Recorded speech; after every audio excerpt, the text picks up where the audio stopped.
French were right to let the fishermen guide them.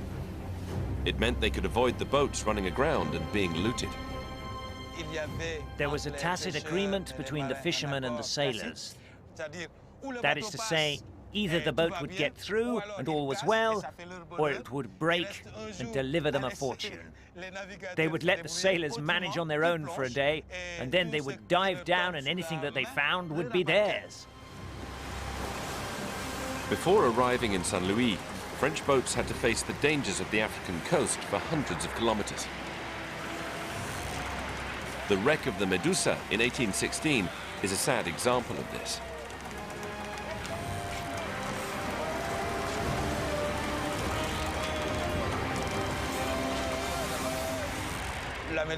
The Medusa was a ship that had at the time been chartered to take the civil service to St. Louis.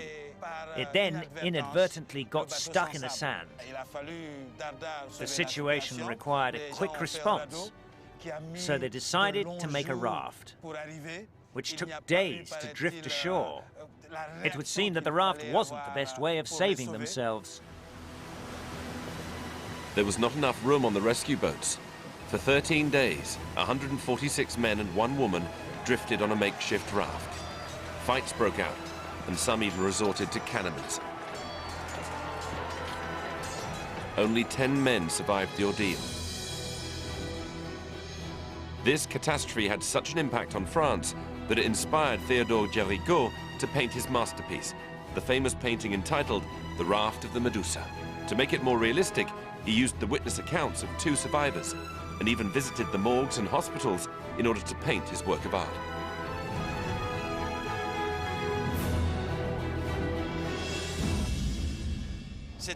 As an African, it's a story that I can relate to. We haven't forgotten that it was Géricault who painted that picture. It's the story of St. Louis, but also the story of France. I guess that's why I like The Raft of the Medusa.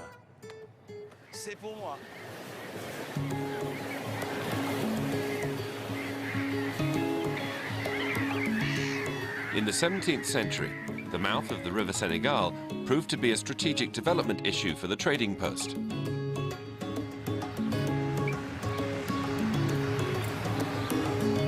Opposite the Guet-Nedar district is the old colonial city.